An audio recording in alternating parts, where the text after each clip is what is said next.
चलें जी, बिस्मिल्लाहिर्रहमानिर्रहीम। दोबारा से आगाज़ करते हैं। हम पढ़ रहे थे अर्निंग पर शेयर और अच्छा खासा हमने अर्निंग पर शेयर के ऊपर खप लिया। चंद पास पेपर उसके अंदर से मोटी मोटी सी जस्ट बातें। रे लिमिटेड ऑटम 2023, इसके अंदर लॉस ऑफ 60 मिलियन लिखा हुआ था। पिछले साल का क्या लिखा हुआ था? Loss of 60 million. लॉस को भी कैलकुलेशन में लेकर आना होता है। लॉस पर शेयर मालूम करना पड़ेगा। माइनस में लिखेंगे। किस में लिख देंगे? माइनस में, ब्रैकेट में लिख देंगे। Outstanding weighted average ordinary shares was 15 million during the year 22 and 21। दोनों सालों में weighted average number of shares दे दिए और एक ही है, मीन्स कोई नए शेयर्स इशू नहीं हुए। 1 जनवरी 21 पर 2 million convertible bonds having a par value of 100 each were issued. किस तारीख पर? 1 जनवरी पर। हमारा साल एंड कब हो रहा है? 31 दिसंबर है। Bonds carrying interest 20% per annum payable 31 December each year. Each bond is convertible into 3 ordinary shares if converted after 3 years और 4 ordinary shares if converted after. कौन से ले गए? ज्यादा डाइल्यूटिव वाले। कॉन्सेप्ट स्टडी तक से आया है, अभी थोड़ी देर पहले सवाल करवाया। कौन से वाले लेने हैं? ज्यादा वाले। बात समझ लग गई? तो छोटे छोटे से कॉन्सेप्ट होंगे स्टडी टेक्स्ट के अंदर, वो क्या हो जाते हैं? यूज हो जाते हैं। अभी थोड़ी देर पहले करवाया ना 25 वाला, ये वाला नहीं, ये नहीं था। कौन सा था? ये था। बस उसने उठाया और अब यही वाली चीज स्टेटमेंट फॉर्म में उसने लिख दी है और ये बोल्ड मैंने किया हुआ है। आई के आपने बोल्ड नहीं करना, ये हाईलाइट बोल्ड आपने खुद करना है। हाईलाइटर साथ रखा करें पेपर में भी। क्वेश्चन पेपर को क्या कर लिया करें, उनमें से चीज़ें ऐसी वाली हाईलाइट कर लें कि आपने कौन सी लेनी है। हाय, किसने कहा अलाउ होता है? नहीं होता यार। अगर मैं बोल रहा हूँ तो चांसेस यही हैं कि अलाउ होगा। इज्जत माँ अपने ऊपर तजर्बा करके फिर आपको बोल रहा हूँ। मेरे ज़माने में तो मैं लेकर जाया करता था। अब पता नहीं, अगर कोई ऐसा चीता गुजरता हुआ कहे कि आपने हाईलाइट क्यों यूज़ कर रहे हैं, तो उस चीते को कहिएगा जनाब चार्टर्ड अकाउंटेंट को ले आए। अगर वो कहेगा ना कि अलाउ नहीं है तो मैं छोड़ दूंगा। वो ना उसने जाना है चार्टर्ड अकाउंटेंट के पास, ना ही आपके पास चार्टर्ड अकाउंटेंट को लेकर आना है। सुकून है। और नहीं ले लेते पेपर तो आपने कहना है कि जी भाई मैं यूज़ कर रहा हूँ, चार्टर्ड अकाउंटेंट को ले आओ। अगर वो कहता है कि जी हाईलाइटर अलाउ नहीं है तो मैं नहीं करूँगा। So simple. या पूछाओ जाके, यार मर्जी करो यार, आगे चलो। मैं मशवरा देना सी दे देता, तुसी करना है कर लो, नहीं करना ना करो, तजर्बा कर लो। अगर अच्छा लगे तो, ना लगे तो देखी जाएगी। और क्यों चीज़ों को ख़राब करना चाहता है? मेल करके पूछ लोगे। एक चीज़ हाईलाइट ही ना हुई हो, खाम में हाईलाइट कर दोगे। आराम से चुप करके ले जाओ भाई, यूज़ हो करने देंगे तो कर लेना, नहीं करने देंगे तो बस अंदर वापस रख लेना। क्या हो गया है यार? पता नहीं क्या करते हो यार तुम। अलाउड कैलकुलेटर लेके जाओ ना। हाँ, सस्ते वाला नहीं लेना ना, पाकिस्तानी नहीं लेना, सही वाला लेना है। ये वाला अलाउड लिस्ट में है। कोई EX वाला ले जाएगा, अलाउड लिस्ट में नहीं है ब्लैक वाला, तो फिर वो अगर ले लेते हैं तो फिर अलाउड लिस्ट में नहीं है तो क्यों लेकर जाते हैं? किस बेवकूफ ने क्या कॉपी लो? जरा से पैसे 800 रुपए में ना लो। जो सी चीज 800 रुपए में मिलेगी वो गलत ही होगी।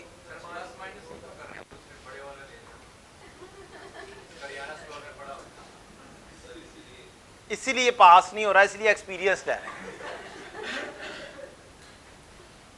बुरा ना बनाना भाई, बाद पता चले मैनू बाहर घेरिया है मुंडे ने, 4 बंदे और लैके आए।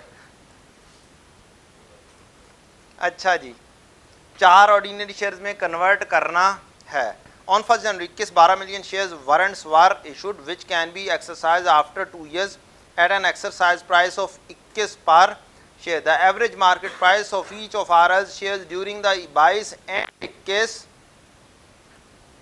ये क्या है, पिछले साल में 21 है, कोई फ्री फैक्टर मुफ्त का एलिमेंट कोई मौजूद है, एक्सरसाइज प्राइस कितनी है, एवरेज मार्केट प्राइस कितनी है, परसेंटेज कितनी हुई, 0, परसेंटेज कितनी हुई, मींस कन्वर्जन में फ्री फैक्टर फ्री शेयर्स होने ही नहीं है पिछले साल में, क्लियर। 21 मार्केट प्राइस, 21 ही एक्सरसाइज प्राइस, दोनों को डिफरेंस दिया तो 0, फ्री शेयर्स 0 हो गए। On 1st January by 6 million 1st January by 16% cumulative irredeemable preference shares having a par value of 10 each were issued. Her 3 preferences are converted into 1 ordinary shares after 4 years. उसने इतना अच्छा है कि सारे क्या दिए हैं, 1 जनवरी की कहानियाँ दी हैं, 2 सालों को अलग-अलग करें, 1 जनवरी 21, 31 दिसंबर 22 है और 1 जनवरी 21 हमारा यहाँ तक है गालिबन, एक साल ये हो गया, एक साल ये हो गया, इस साल में पुराने शेयर्स भी शामिल होंगे, ठीक, 21 वाले शेयर्स भी शामिल होंगे। अब इस सवाल को कैसे करेंगे, क्या काम करना है आपको, डाइल्यूटेड अर्निंग से निकालनी है, क्या मालूम करनी है, डाइल्यूटेड मीन स्टार्टिंग पॉइंट कहाँ से है, एज रिपोर्टेड, और for the year ended 31 December 21 and 22 दोनों की निकालनी है। मींस इसका मतलब ये था कि 21 को कंपेयर करो 20 से पहला नंबर पर और फिर 22 को कंपेयर करो 21 से दूसरे नंबर पर, और रिक्वायरमेंट में सिर्फ क्या है, डाइल्यूटेड है, मींस 10 मार्क्स बस इतने से ही हैं, रिजर्व करते हैं। अब ऑब्वियसली 21 एज रिपोर्टेड ओरिजिनली में कंपैरिजन में 20 आना ही नहीं है क्योंकि वहां पर है ही कुछ नहीं, ठीक। तो ये सवाल कैसे जल्दी जल्दी हो जाएगा, आपका वही वाला काम, यहाँ पर क्या आएगा, आपका लॉस आ जाएगा। नंबर ऑफ शेयर्स ऑर्डिनरी कितने इशू हुए हैं इस साल में, दोनों सालों में क्या है, 15-15 मिलियन है, तो बेसिक तो ये वाली आ गई 4 रुपए, ये आप चाहे फार्मूले से कर देते क्योंकि आपने काम कौन सा करना है, डाइल्यूटेड का काम करना है, और डाइल्यूटिंग का स्टार्टिंग पॉइंट क्या है, बेसिक एज रिपोर्टेड, तो वो दोनों चीज़ें आपके पास होनी चाहिए। उसमें मजीद डाइल्यूशन देखनी है कि होती है या नहीं होती। अगली कहानी, आप नेक्स्ट गए कन्वर्जन के लिए, कन्वर्टेबल बॉन्ड्स कौन कौन से हैं, 1 जनवरी 21 पर 2 मिलियन कन्वर्टेबल बॉन्ड्स हैं having par value of 100 each were issued, the bonds carry कितने percent interest, 20% payable on 31 December each year, each bond is converted into 3 ordinary shares if converted after 3 years. तो आपके लिए बस एक point है, दूसरा तो ऑप्शन है, ऑप्शन में फ्री, अगर यहाँ से ही देखें जुबानी तो फ्री वाले फैक्टर फ्री वाले शेयर्स हैं ही नहीं, तो आप उस पे अंदर ही लिख लें free shares exercise price equal to market price, so no free shares, option side पर होगी। कौन सी के ऊपर काम करना है, सिर्फ कन्वर्टेबल बॉन्ड्स, 2 मिलियन शेयर्स हैं, हर एक की पार वैल्यू कितनी है, 2 मिलियन ज़रब 100, 200 मिलियन, 200 मिलियन के ऊपर 20%, 40, नेट ऑफ टैक्स करो, टैक्स कहीं पे दिया हुआ है 30%, 0.7 से मल्टीप्लाई करेंगे 28, 28 आ जाएगी, 28 मिलियन इंक्रीज करेगी अर्निंग, शेयर्स में कन्वर्जन करो तो 2 मिलियन, 4 ऑर्डिनरी शेयर्स में ईच कन्वर्ट होगा, ईच बॉन्ड 2 मिलियन ज़रब 4, 8 मिलियन में कन्वर्ट हो जाएगा, ऐसे ही है, वर्किंग हो गई, इतनी सी वर्किंग करनी थी आपको। ये एज रिपोर्टेड आ गया, ये 0-0 आ गया, ये 28 और 8 आ गया, ये नेट कर दें 32 और 23 1.39 माइनस 1.39, ये क्या है -4, कम हुआ ज़्यादा हुआ, ज़्यादा हुआ, माइनस में है, क्या है माइनस में है, माइनस कम होना मतलब और 4 में जमा कुछ करना पड़ेगा ना, तो -1.39 बनेगा ना। तो इसका मतलब है ये क्या हुई है, बड़ी है, एंटी डाइल्यूटिव है। आप एंटी डाइल्यूटिव लिख के यहां पर क्या लिख देंगे कि 4 ही क्या है आपकी डाइल्यूटेड अर्निंग पर शेयर। दोनों सालों को रिपोर्ट करना था, इट मींस बेस्ट यही है फॉर्मेट, इससे ज्यादा बेस्ट फॉर्मेट नहीं हो सकता जिसमें आप कंपैरिजन भी साथ साथ ही दे दो। दोबारा से आपने लिखा अगले साल का 22 और 21 का, पहले काम कौन सा करना है 22 का, फिर काम कौन सा करना है 21 का। अब आपके पास इन इशू कितनी चीजें हैं, अर्निंग कौन सी थी, अर्निंग तो सीधी सीधी अब क्या है 84 मिलियन, बेसिक पहले मालूम करोगे, 84 लिख दिया।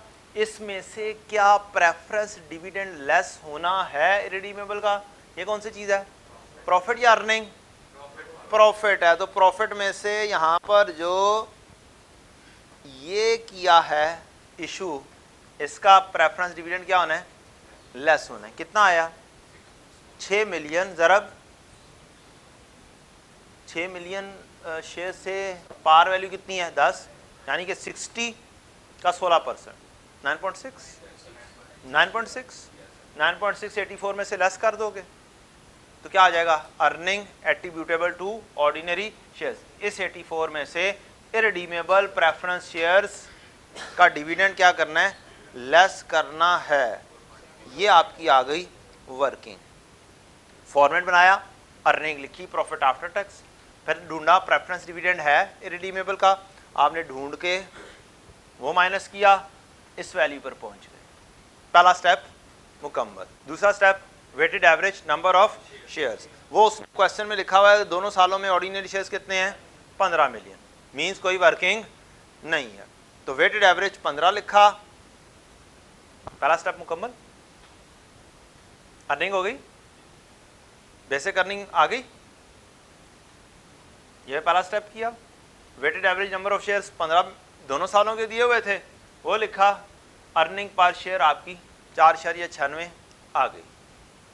Next step diluted earning per share current year का।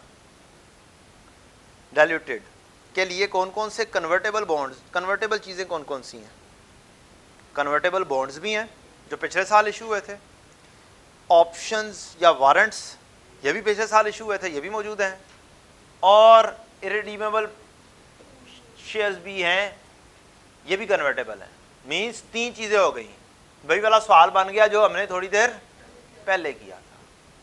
पहले नंबर पे कौन सी चीज़ आएगी, ऑप्शंस आएंगी, वो पहले से पता है ऑप्शंस ही आना है, तो बेशक पहले नंबर पर लिख ही वो दो या इसी तरतीब से लिख लो, इट्स अप टू यू। अब कन्वर्ट होके कितने पे जाना है ये आपने मालूम कर लिया था, क्या पिछली दफ़ा मालूम कर लिया, पहले साल में वर्किंग करके मालूम कर लिया कि नहीं किया, इसका बोलो, दोबारा से वर्किंग करने की ज़रूरत है। पुरानी वर्किंग उठाओ और इस साल में लिख दो। ये पहले साल में किया था ना, ये यहाँ पर आपने 28 कैलकुलेट किया था और 8 कैलकुलेट किया था। क्या ये कंप्लीट ईयर था, कंप्लीट ईयर था ना, इसका मतलब है इसमें चेंज आनी नहीं है। 28 और 8 उठाएंगे और चुप करके इस साल की जो रैंकिंग वाला काम है उसके अंदर लिख देंगे 28 8 3.5 विदाउट एनी वर्किंग। दोबारा से वर्किंग नहीं लिखनी, ये मैंने लिखी हुई, आपने नहीं लिखनी। पहले पिछले साल में काम हो गया हुआ है तो इसका मतलब है दोबारा से काम नहीं होना। हाँ, ऑप्शंस का करना पड़ेगा क्योंकि वो बेस करता है मार्केट प्राइस के ऊपर। इस साल में क्या मार्केट प्राइस है 28 रुपए, एक्सरसाइज प्राइस क्या है 21, यानी कि 7 का फ्री हुआ। 12 मिलियन शेयर्स वारंट्स हैं, 12 ज़रब 7 तकसीम 28,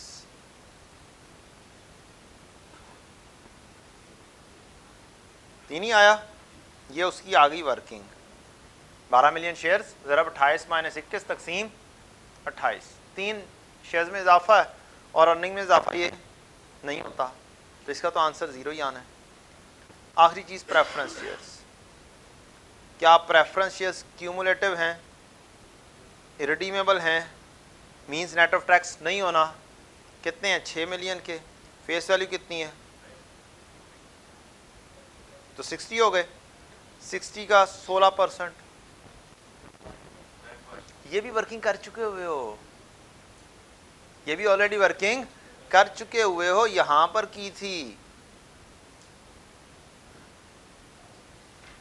यहीं से उठाएं और वहां पे लिख दें। यहां पे लिखें ये जे है और यहां पर लिखें कि कहां से आ गई है, ये जे से। ठीक है, क्रॉस रेफरेंसिंग हो गई, वहां से उठाया और यहां पर पेस्ट कर दिया। नंबर ऑफ शेयर्स में आपको काम करना था कि कितने में कन्वर्ट होना है। Every 3 preference shares are convertible into 1 ordinary. हर 3 के बदले 1, तो 3 तक 1 तकसीम 3, 6 मिलियन ज़रब 1 तकसीम 3 कितने हो गए? 2। 3 के बदले 1। अब इसके अंदर रैंकिंग कैसे देखेंगे? पहले सबसे कम वाला ये है, दूसरे नंबर पर सबसे कम ये है, तीसरे नंबर पर ये है। बेसिक कौन सी है? बेसिक 4.96। यहां पर इसी लेवल पर उड़ाना हो तो कोई उड़ सकता है? नहीं उड़ सकता, क्योंकि दोनों क्या हैं उससे कम। इस लेवल पर नहीं उड़ सकता, मीन्स काम करना है। ये वर्किंग हो गई है। एज रिपोर्टेड उठाएं 74.415, 4.96। पहले नंबर पर इसको उठा कर ले आए, 4.13 पर गिरा, डायलेटिव है, कम हुआ। फिर दूसरे नंबर पर इस वर्किंग को उठाएं 28 और 8, टोटल करें, टोटल में 3.94 पे गिरा, मज़ीद कम है, ये भी डायल्यूटिव है। उसके बाद कौन सा उठाएं? तीसरे नंबर पर 9.6 और 2, 9.6 और 2 ऐड अप करेंगे तो ये आ गया, और ये कितने पे गिरा? 4 पर। तो ये 3.94 से ये क्या हो गया? बढ़ गया, तो ये क्या हो गया? एंटी डायल्यूटिव। और आप यहाँ से इसको कहेंगे ये के है 3.94 और ला कर यहाँ पर लिख देंगे के 3.94 diluted earning per share. Current year मुकम्मल, पिछले साल का काम डायल्यूटिव का बाकी है। ये वाला टेक्निकल काम है। क्या है? थोड़ा सा टेक्निकल। थोड़ा सा टेक्निकल क्या? आपको चेंज करना है। ये तो सेम है, इसमें तो कुछ नहीं है। डायल्यूटेड के अंदर अगर तो चेंजेस हों,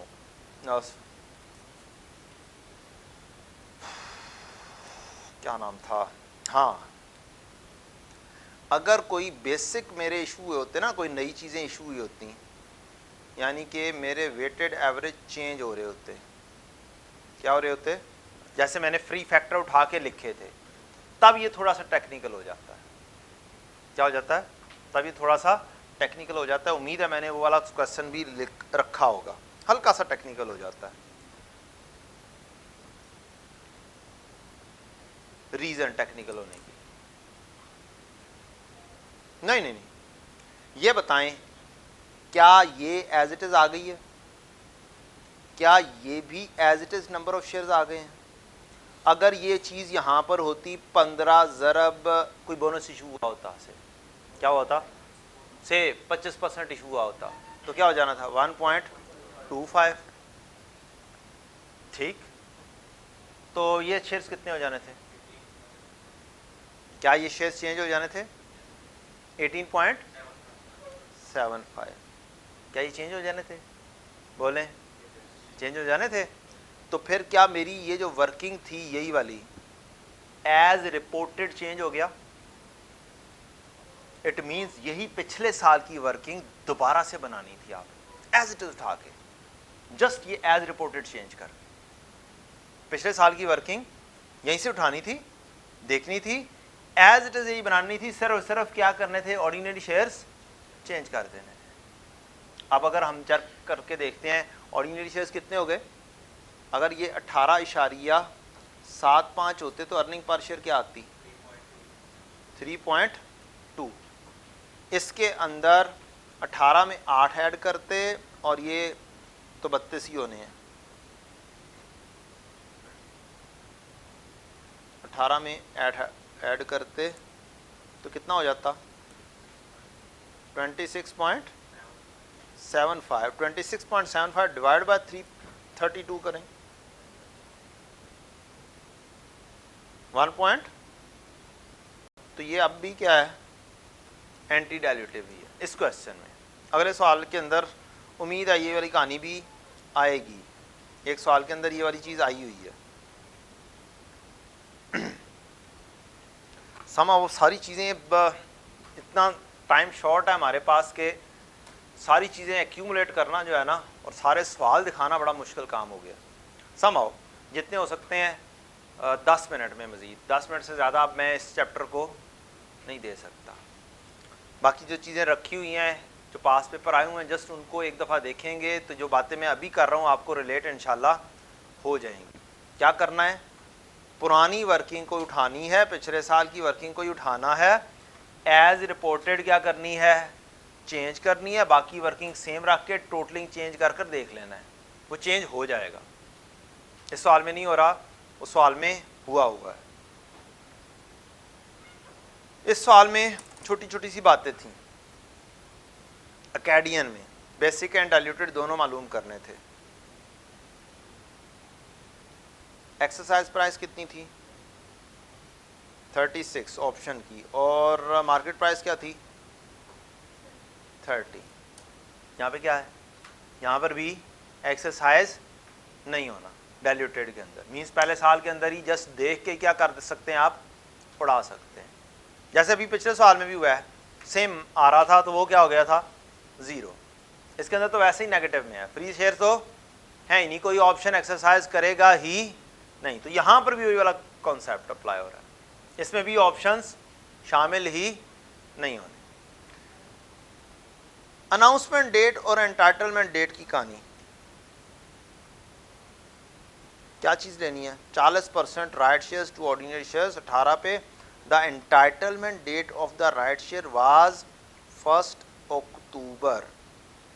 कब हमने अनाउंस किया है? मार्केट प्राइस पर share immediately before the announcement date and entitlement date.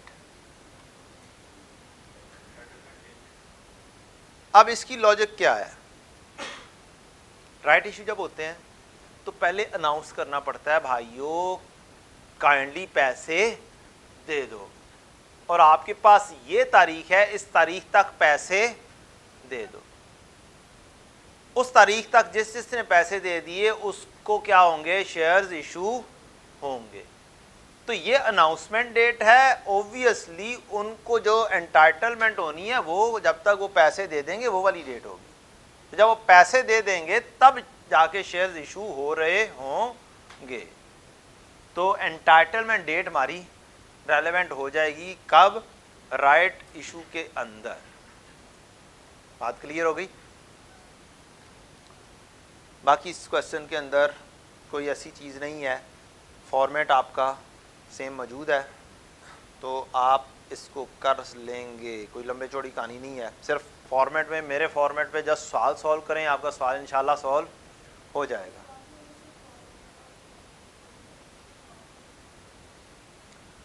Question आया जी, अगर सवाल में सिर्फ प्रॉफिट लिखा हो तो फिर कौन सा प्रॉफिट होगा, आफ्टर या बिफोर? डिपेंड करता है टॉपिक कौन सा है। इसमें ऑब्वियसली आपका कौन सी चीज़ आ रही है? प्रॉफिट आफ्टर टैक्स रेलेवेंट है, तो अगर जस्ट प्रॉफिट लिखा हुआ है तो वो क्या है? प्रॉफिट आफ्टर टैक्स है। ठीक, तो ये टॉपिक टू टॉपिक हल्की हल्की सी चीज़ें क्या हो जाती हैं? चेंज हो जाती हैं। जैसे मैंने थोड़ी देर पहले कहा, इस टॉपिक में अगर प्रेफरेंस शेयर्स लिखा होगा तो उसका मतलब क्या है? वो इरेडीमेबल है। ठीक, किसी और टॉपिक में हो सकता है। IS 23 में क्या हो सकता है? बताया होगा, चांसेस यही हैं वो बताया होगा कि रिडीमेबल है या इरेडीमेबल। उसके अंदर लोन की कहानियां होती हैं। ठीक, उसके अंदर रेलेवेंट कौन सा हो जाएगा, रिडीमेबल, उधर वहां पे लोन की कहानी है, यहां पे रेलेवेंट कौन सा होगा, इरिडीमेबल। ठीक है ना। तंग करने के लिए वो दोनों जगहों पे मुख्तलिफ बातें दे सकता है।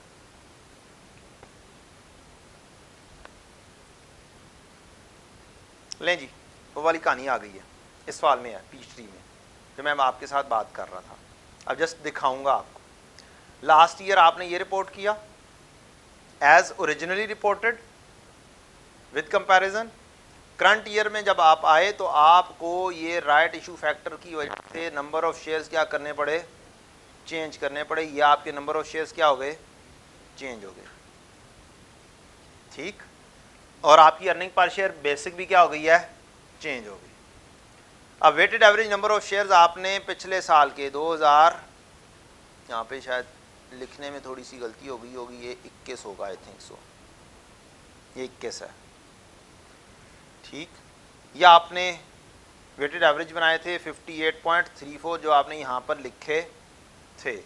आपने डाइल्यूटेड बनाया था और बड़ा शॉर्टकट में बनाया हुआ ये वाला मैंने इस वक्त, ये है जी डाइल्यूटेड की कहानी।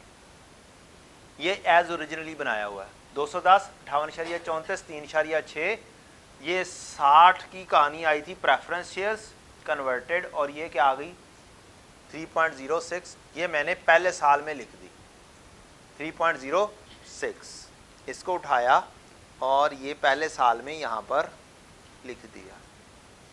अगला साल आया, सारा काम कर लिया, अगले साल के अंदर मेरा ये फैक्टर मल्टीप्लाई हुआ जिसकी वजह से मेरे शेयर्स क्या हो गए, चेंज हो गए, नंबर शेयर्स क्या हो गए, चेंज। अब डाइल्यूटेड की वर्किंग ये वाली दोबारा से होगी with change of ordinary shares. ये कहाँ पे हुई हुई है, कंपैरिजन के लिए बनाई होगी यहाँ कहीं पे, दोबारा से बना छोड़ता हूँ नहीं तो एज रिपोर्टेड कितने कीती हुए मैं, चलो दोबारा से बना देता हूँ। दोबारा से बनाएं तो क्या बनती है 210 और 64.49। आपने 210 लिखा, 64.49 लिखा और बेसिक कितना आ गया 3.26। 60 और 30 यहाँ से उठाना है, 60 30 यहाँ से उठाया, ये कितना हो गया 200, ये कितना हो गया 94.49 और रिलेटिव क्या हो जाएगी,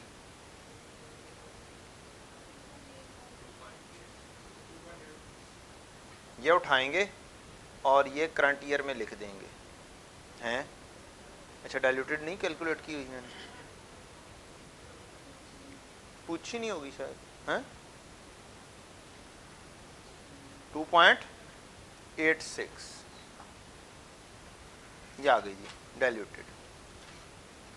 डिवीजन का पता चल गया कैसे होनी है, कंपैरिजन कैसे ठीक होना है। चलें, बस मेरा मकसद था सिखाना। भागो जल्दी जल्दी भागो, चैप्टर ख़त्म हो गया। चैट जीपीटी खुद ही कर लेना, वैसे भी चैट जीपीटी का आंसर तो बड़ी जल्दी आ जाता है ना, खुद ही वो खुद आ जाता है, तो ये लिखना और चैट जीपीटी आंसर कर देगा। 2024 का सवाल है, ज़्यादा मुश्किल नहीं है। लें जी, हमारा क्या हो गया है, ये वाला टॉपिक फ़िलहाल ख़त्म। बहुत ज़्यादा टाइम लगा के जानबूझ के मैंने सबसे पहले इस टॉपिक को छेड़ा था ताकि ये वाला टॉपिक एक्सटेंसिव डिस्कशन के साथ हो जाए, क्योंकि तीनों टॉपिक्स में सबसे ज़्यादा इंपॉर्टेंट कौन सा टॉपिक था मेरे नज़दीक, ये था जी।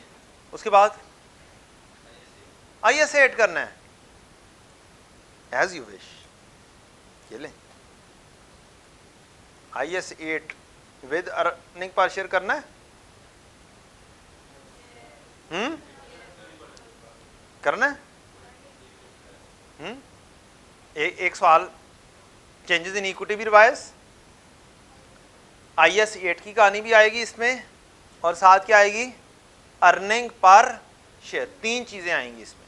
कितने टॉपिक्स, एक दफा टेस्ट हो चुका हुआ है, दोबारा टेस्ट होने की गुंजाइश अब बन चुकी हुई है।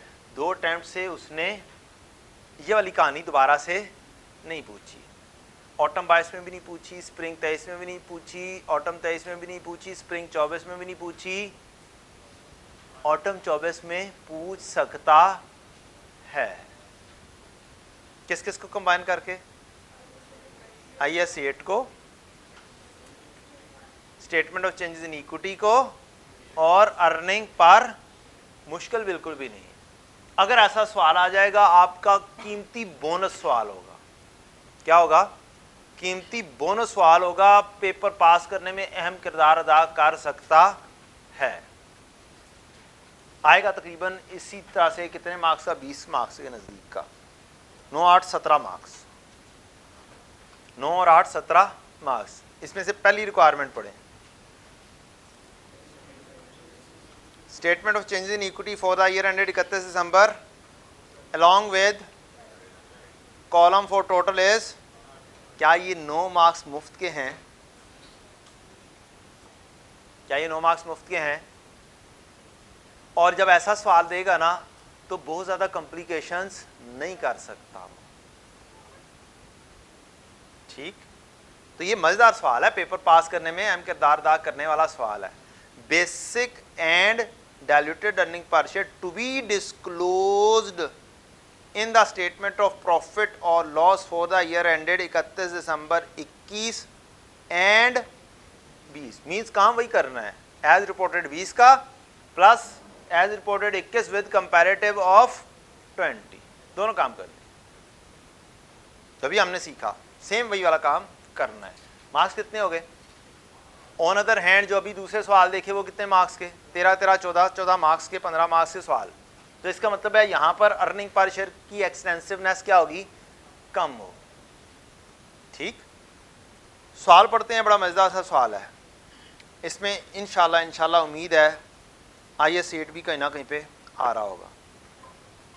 थोड़ी बहुत IS 8 की बात हो जाएगी कि उसको सॉल्व कैसे करना है, फिर बाकी की कहानी थोड़ी देर बाद भी हो जाएगी।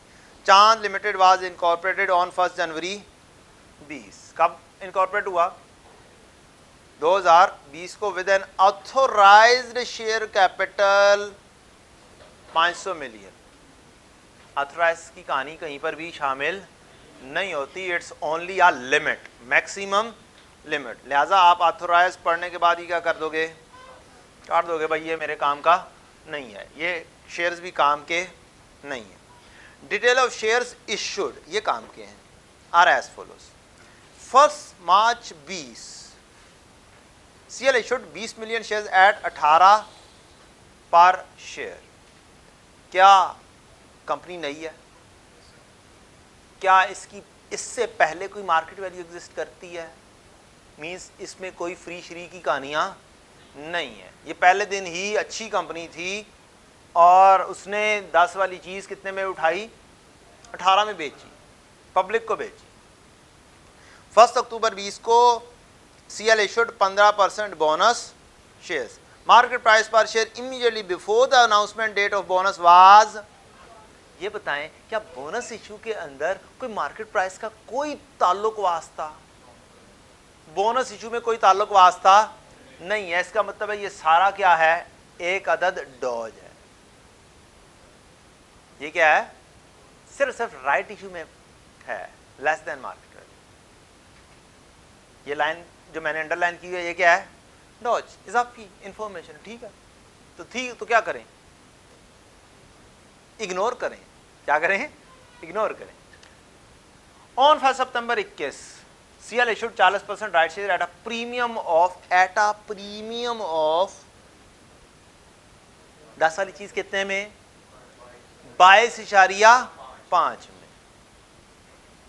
स्टूडेंट दूर से देख के 2.5 को क्या करेगा? प्रीमियम रखेगा और 10 रुपए फेस वैल्यू रखेगा। यहाँ पे कहीं पे नहीं लिखा हुआ फेस वैल्यू 10, तो जबानी ऐसे ही कर लो। किसने क्या नहीं लिखा? 500 शेयर हैं, 50 मिलियन है, तो कितनी फेस वैल्यू हुई? ऑथराइज्ड कैपिटल कितना है? 50 मिलियन शेयर, तो फेस वैल्यू कितनी हुई? लिखा तो हुआ है, छुपा हुआ है। कुछ चीजें क्या होती हैं? हिडन होती हैं। क्यों अज्यूम करनी है? यहां पे थोड़ी अज्यूम करनी है, 100 रुपये अज्यूम कर लिया तो क्या होगा, एग्जामिनर मारेगा कि सामने लिखा हुआ नजर नहीं आता, मारेगा ना। नहीं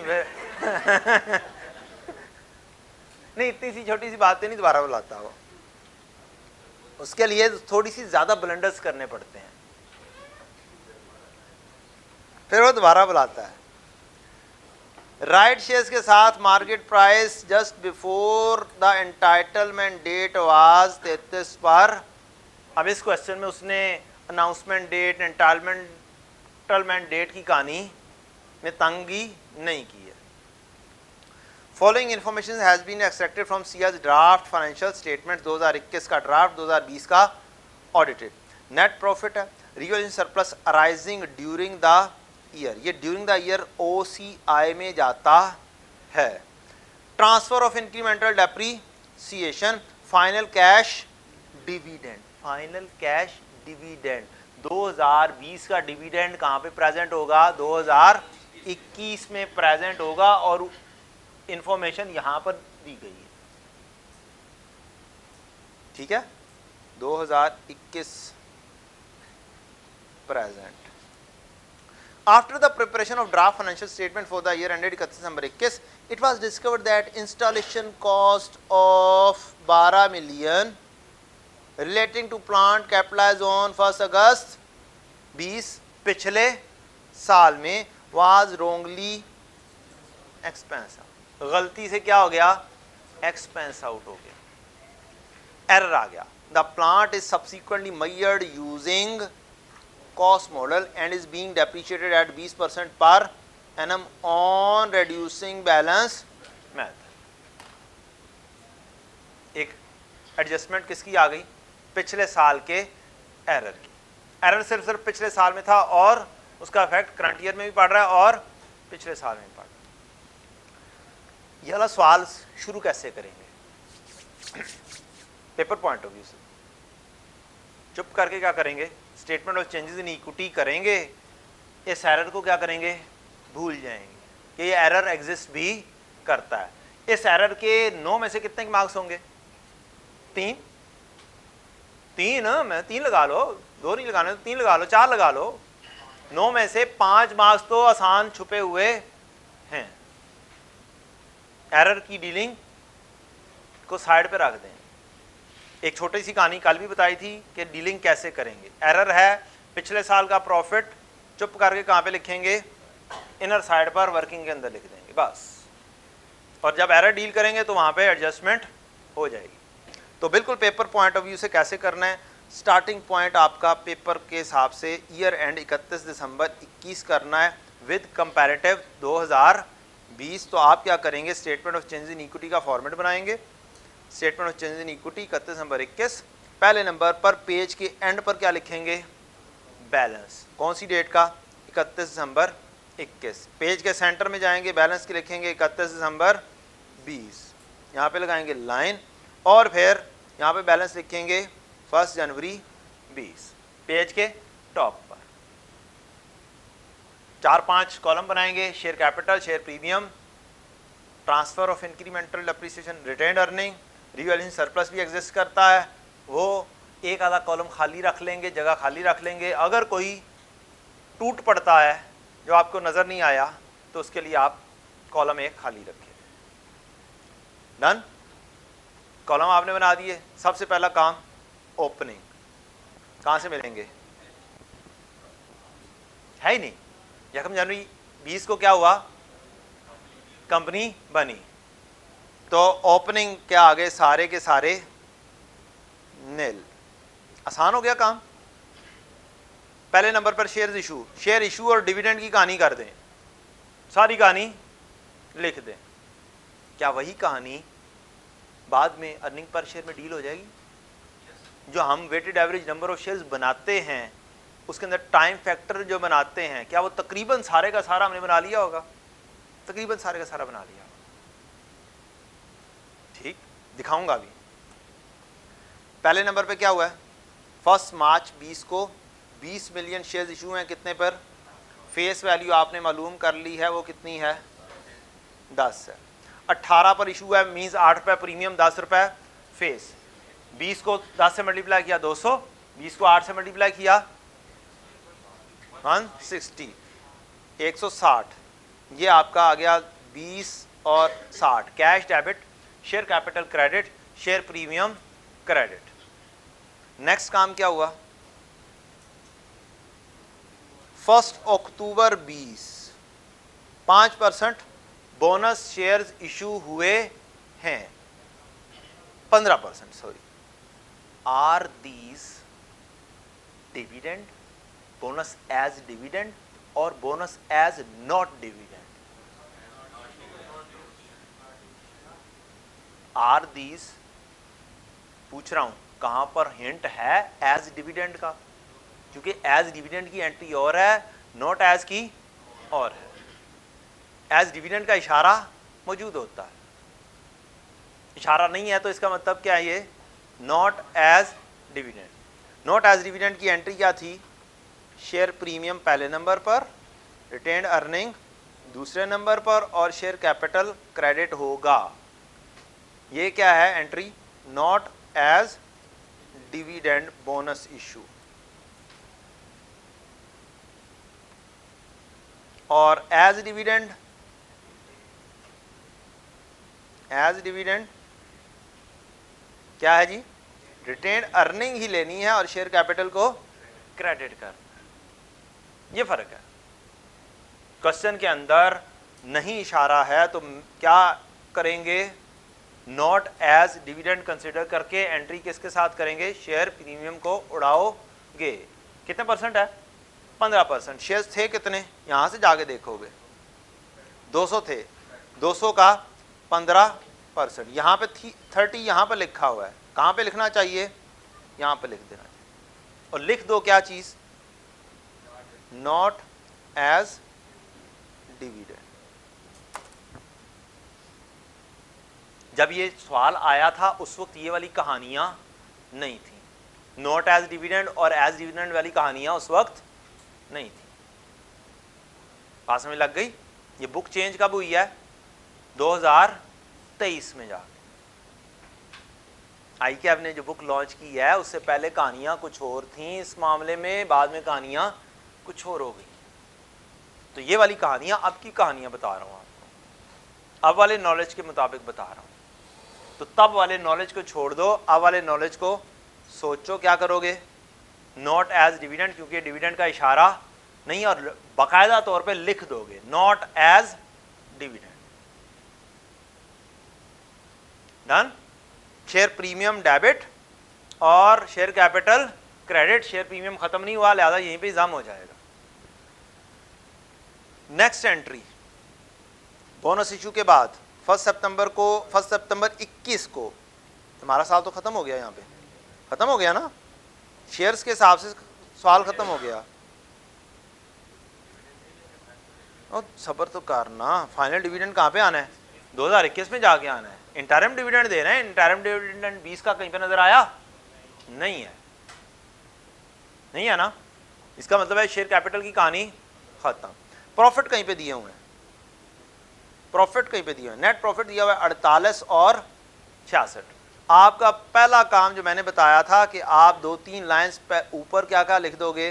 total comprehensive income, profit for the year और OCI की हेडिंग बना दोगे, एक आधी लाइन छोड़कर।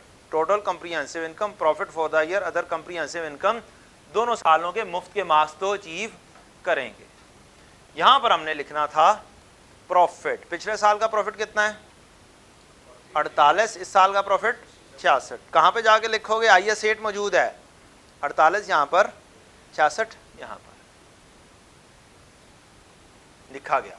उसके बाद भूल जाओगे, एरर जब करेंगे तब इसमें ठीक काम होना है। और क्या चीज है जी?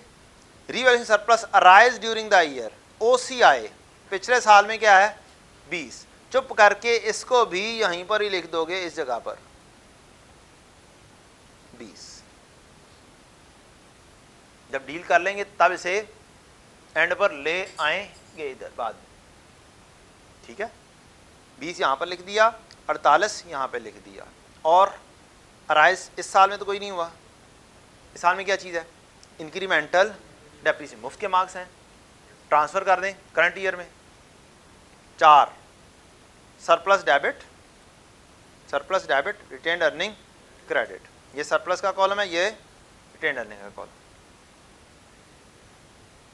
डन, ये भी गया। और क्या चीज़ है, फाइनल कैश डिविडेंड, पहला साल हो गया मुकम्मल, अब इसकी डीलिंग है।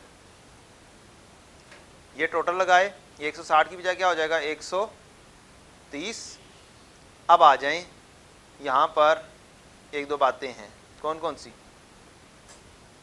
1 सितंबर 21 पर राइट इशू हुआ है, इससे पहले आपका ये जाएगा डिविडेंड या ये पहले जाएगा, पहले फाइनल डिविडेंड जाएगा कितने परसेंट, 10%। कैश डिविडेंड है, कौन सा है, cash dividend, entry retain earning debit और कैश या डिविडेंड पेएबल क्रेडिट। चुप करके शेयर कैपिटल की परसेंटेज लेंगे, शेयर कैपिटल कितना है 230, 230 का 10% 23, रिटेन अर्निंग के कॉलम में लिख के साइड पे कर दें। उसके बाद आखिरी कहानी राइट इशू की, 40% राइट शेयर्स इशू हैं, प्रीमियम 12.5। तरीकाकार क्या था इसका, शॉर्टकट कल सिखाया था। 230 आ रहा है, इस 230 का क्या लोगे 40%, कितना आया 92। ये 92 आ जाएगा शेयर कैपिटल में लिखा जाएगा। फिर इस 92 को उठाएंगे, डिवाइडेड बाय फेस वैल्यू करेंगे, नंबर ऑफ शेयर्स आएंगे, उसको प्रीमियम से 12.5 से मल्टीप्लाई कर दोगे, क्या आ जाएगा 115। चेंजेस इन इक्विटी की कहानी खत्म। मींस क्या लें, 6-7 मार्क्स आपके हासिल हो गए।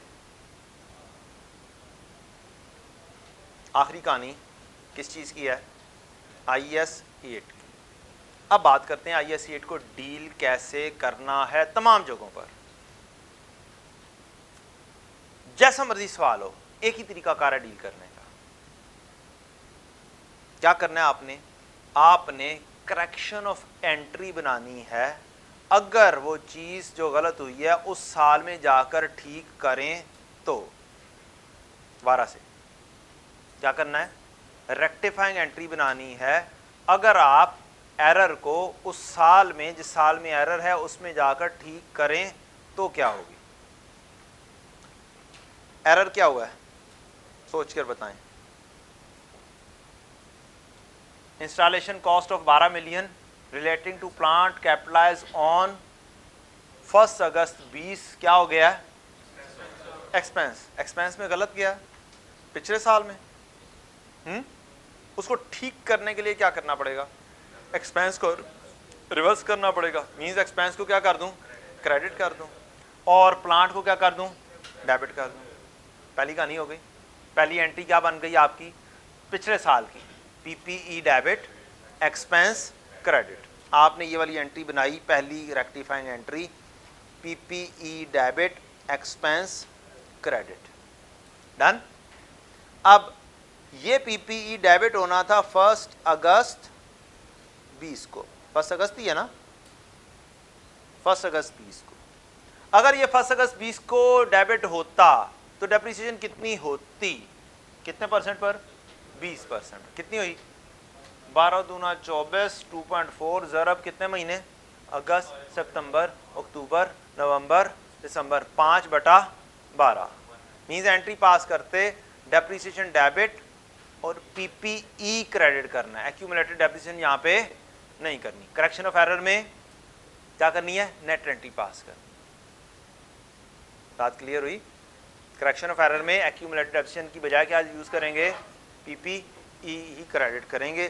डेप्रिसिएशन डेबिट PPE क्रेडिट कितने से, 1 से। क्या WDV 12 में से 1 निकल गया, कितनी आ जाएगी, 11 आ जाएगी। अगले साल भी डेप्रिसिएशन चार्ज होगी, करंट ईयर में भी। डेप्रिसिएशन डेबिट PPE क्रेडिट 11 के ऊपर 20%, कितना आया 2.2 राउंड ऑफ में करके मैंने 2 लिख दिया हुआ है, ठीक है। मैंने वर्किंग करके फिर उसको क्या कर दिया है, राउंड ऑफ में करके 2 लिख दिया। क्लियर हो गई? ये रेक्टिफाइंग एंट्रीज समझ लगी? क्या ये जुबानी हो सकती हैं इस क्वेश्चन की? इस क्वेश्चन के हिसाब से ये जुबानी एंट्रीज हो रही हैं, हो गई। अब अगली कहानी इनको इनकॉर्पोरेट करने की है। रूल बहुत आसान सा है। रूल क्या है? रूल है जनाब, डेबिट में डेबिट ऐड होता है और क्रेडिट, और क्रेडिट में क्रेडिट ऐड होता है और डेबिट लेस होता है। डन। प्रॉफिट की नेचर क्या है? प्रॉफिट क्या है? Credit nature. अब आप जाएं एंट्री 2020 की देखें, पिछले साल की। रिपेयर एक्सपेंस क्या है? क्रेडिट हो रहा है। क्रेडिट में क्रेडिट क्या होगा? ऐड होगा। पिछले साल के प्रॉफिट 12 से क्या हो जाएगा? बढ़ जाएगा। डेप्रीसिएशन एक्सपेंस है, ये क्या हो रहा है? डेबिट हो रहा है। इससे प्रॉफिट क्या हो जाएगा? कम हो जाएगा। प्लस 12 माइनस 1, बस पिछले साल में जाएंगे और जाके लिखते हैं प्लस 12 माइनस 1। पिछले साल में जाके आपने यहां पर लिख दिया, और इस बेचारे के साथ क्या लिख देंगे? क्योंकि ये चेंज हो रहा है। पिछले साल की जोन सी भी वैल्यू चेंज करोगे उसके सामने क्या लिखोगे? रीस्टेट। नेक्स्ट करंट ईयर आपका, एक आपने ईयरली एंट्री उठाई, एक ये उठाई। करंट ईयर में क्या डेप्रीसिएशन डेबिट हो रही है? करंट ईयर का प्रॉफिट, इसका मतलब है क्या होगा? कम होगा। ये 2.2 था, 2.2 ही लिख लो। और ये क्या आ गया? क्या इसके साथ रीस्टेटेड लिखोगे? ये करंट ईयर है, करंट ईयर में खुदारा कहीं पर भी नहीं लिखना, ठीक है। Current year first time present है, लिहाजा ये कभी भी प्रेजेंट नहीं हुई थी वैल्यू, ये आपने अभी से ठीक कर दिया, फर्स्ट टाइम प्रेजेंट कर रहे हैं। क्या आपकी सारी की सारी कहानी ठीक हो गई? IAS 8 अप्लाई हो गया। Statement of changes in equity में कहां पर जाएगा? मोर और लेस सरप्लस इसके अंदर आ सकता है कि सरप्लस कोई रिकॉर्ड ना किया हो, अगर इसकी कहानी आ जाएगी। ये 20 यहां पर लिखा था, अब जाओ कि इसके अंदर कोई एरर नहीं आया, यहां पे जाके लिख दो, टोटलिंग हो गई, और आपकी statement of changes in equity क्या हो गई? मुकम्मल हो गई। ये पिछले साल की वैल्यू आपकी रीस्टेट होके आ गई। ओबियसली ये 30 माइनस यहाँ पर नहीं आ रहा, तो ये क्या हो जाएगा? 59, और यहाँ पर भी थोड़ी सी वैल्यू 104 शायद हो जाएगी। मैंने यहाँ उठा के इधर ले आया हूँ ना, तो उसकी वजह से टोटलिंग क्या हो जाएगी? चेंज हो जाएगी। ये भी चेंज हो जाएगी, 275 की बजाय 245 हो जाएगा।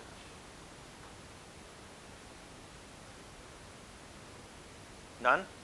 चेंजेस इन इक्विटी में बस इतना सा काम है, एरर आ जाए तो एरर को सबसे एंड पर डील करो, सारा सवाल कर लो, एरर को सबसे एंड पर डील करो, उसने प्रॉफिट में इंपैक्ट देना है। क्लियर हो गया? अगर एरर इससे भी पिछले साल का होता फिर क्या करते? मसलन एरर 2019 में होता फिर क्या करते? फिर यहां पर इस जगह पर ओपनिंग के अंदर एडजस्ट करना था, इस सवाल में तो हो ही नहीं सकता था। फिर इस जगह पर डील करना था effect of prior period errors, यहां पर एक एडजस्टमेंट आ जानी थी और दोबारा से ये वाला बैलेंस रीस्टेट होकर लिखा जाना था। चले उसकी बात बाद में कर लेते हैं। अब कहानी किसकी आती है? क्या ओरिजिनली रिपोर्टेड पुराना करना है? पुराने हिसाब से, पुराने हिसाब से प्रॉफिट कौन सा रिप्रेजेंट होना था? क्या 48 पुराने हिसाब से प्रेजेंट होना था? पिछला एज ओरिजिनली कौन सा रिपोर्ट हुआ होना था? 48।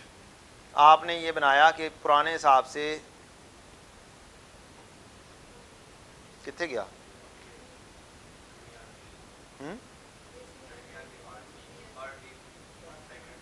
ये आ गया, सीधा सीधी कहानी।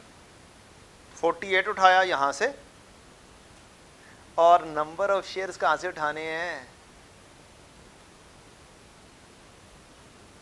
नहीं, वर्किंग बनेगी, वर्किंग बनेगी। ये कब इशू हुए थे? वेटेड एवरेज नहीं बनाना।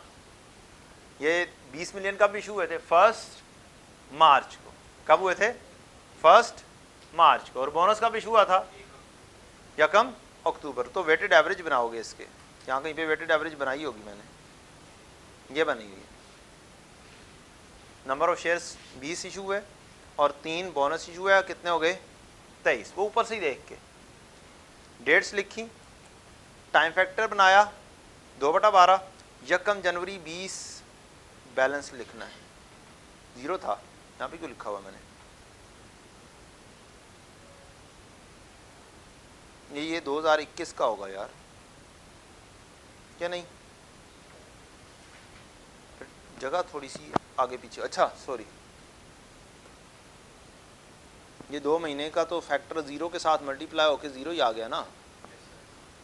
तो लिखो ना लिखो कोई फर्क नहीं पड़ता। ओपनिंग में 0 थे, 1 मार्च को इशू हुए, तो ये वाले 20 शेयर्स मार्च से लेके सितंबर तक रहे। कितने महीने? मार्च, अप्रैल, मई, जून, जुलाई, अगस्त, सितंबर। कितने महीने रहे? 7 महीने। 3 मजीद इशू हुए 23, ये कितने महीने रहे? अक्टूबर, नवंबर, दिसंबर। कितने महीने? अब खुदारा 12 महीने पूरे ना करने बैठ जाना। ये 12, ये 2 पहले 2 महीने आने ही नहीं है। टोटल कितने हैं होंगे? 10 होंगे।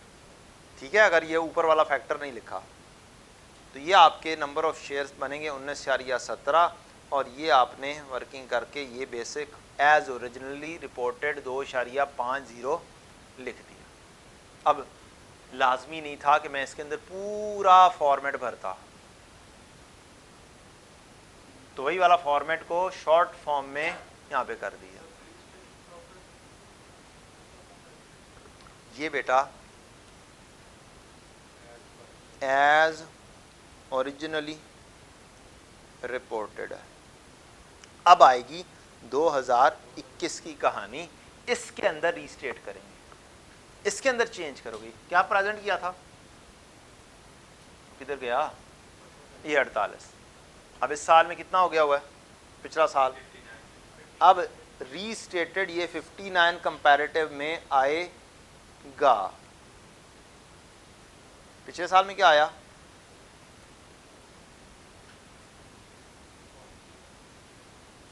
48। अब नजर आ गया फर्क? अब क्या रखा है आपने कंपैरेटिव में? 48 की बजाय 59 लिखा है। इसी तरह से वेटेड एवरेज 19.17 पिछले साल के थे, ये 19.17 यहाँ पे कहीं पे लिखोगे। लास्ट ईयर 19.17, इसको जो फैक्टर बनेगा उससे क्या करेंगे? मल्टीप्लाई करेंगे करंट ईयर के फैक्टर से। ये टेक्निकल सवाल है, यहाँ पर टेक्निकलिटी है। जो अर्निंग पर शेयर की टेक्निकलिटीज हैं वो यहाँ पर है इस सवाल में, कि पिछले सालों को कैसे चेंज करना है। As originally reported 48, as originally reported 19.17। पिछले साल में ये प्रेजेंट किया होगा 2020 विद कंपैरेटिव 2019। अर्निंग आपने कैलकुलेट कर ली हुई है पिछले साल की, आपने पिछले साल की लिख ली। क्या इस साल की भी कैलकुलेट कर ली हुई है? 63.8 यहाँ से उठाएंगे और जस्ट जाकर अब प्रेजेंट करनी है आप, पिछले साल की भी और इस साल की भी। ये अर्निंग लिखी गई। क्या वेटेड एवरेज भी करनी है? यस, इस साल की वेटेड एवरेज मालूम करनी पड़ेगी। इस साल की ओपनिंग कितनी है? 230, यानी कि 23 मिलियन ओपनिंग में थे। इस साल में कितने इशू हुए हैं? Right issue. किस तारीख पर इशू हुए हैं? डेट देख के बताना।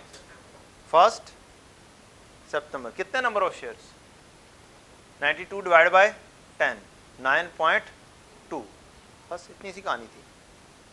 यहाँ पर जाएं, ओपनिंग कितना आ गया 23, 9.2 मजीद इशू हुए, कितने आ गए 32.2।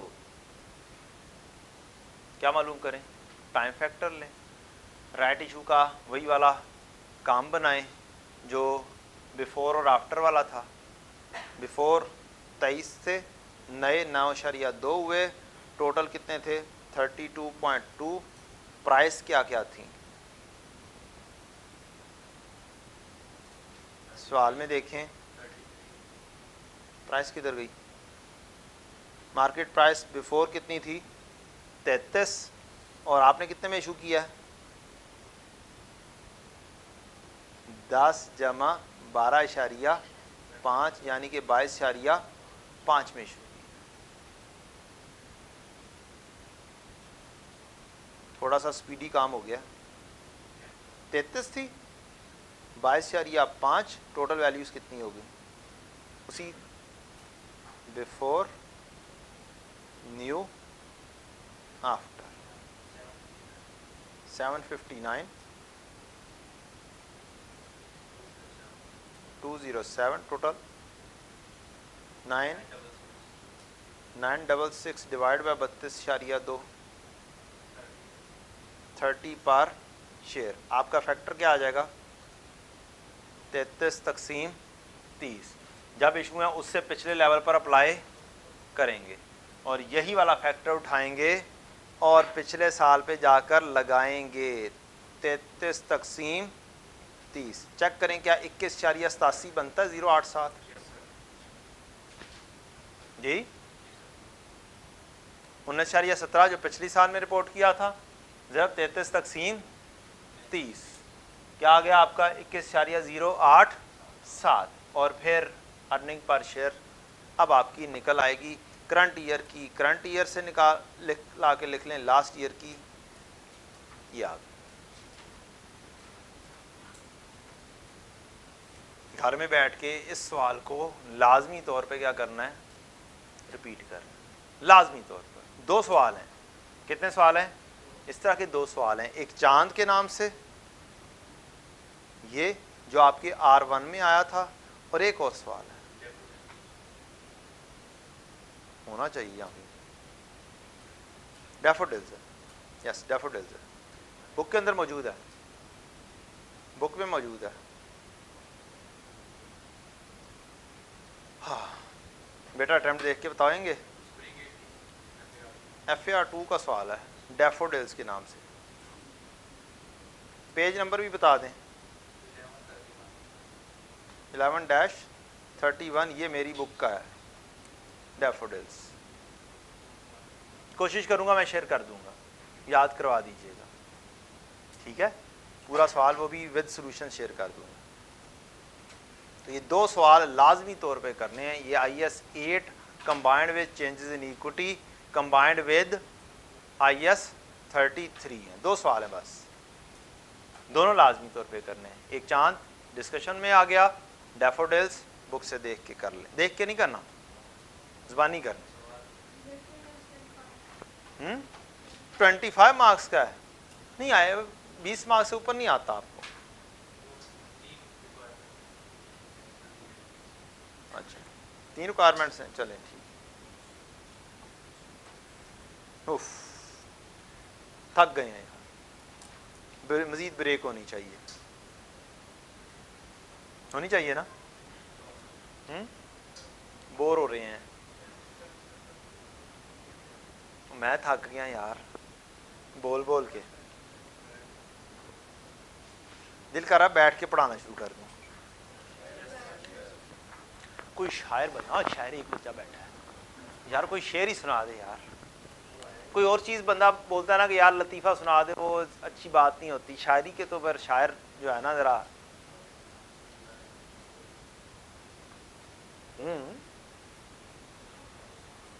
आ रहा है आमद हो रही है, किसी और ने सुना सकता है, जरूर जरूर, वो वसीम अकरम नहीं है टीचर, हाँ उर्दू वाले टीचर का सुनाएं जी।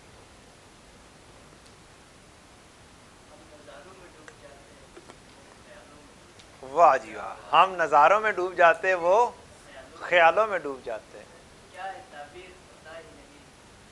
क्या है ताबीर पता ही नहीं, फिर भी ख्वाबों में डूब जाते हैं। ओह,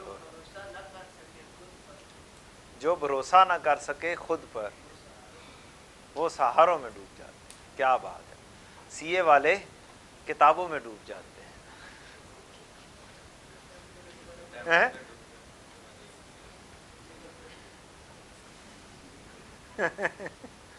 हाँ जी। और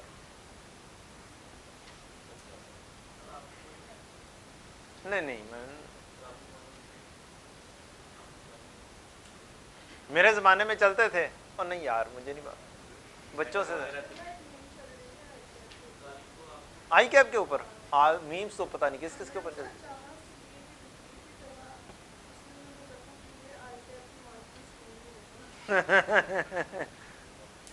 हमने उसे चाहा सीए की डिग्री की तरह, उसने हमें जख्म दिए आर के हाई कैब की मार्किंग स्कीम की तरह।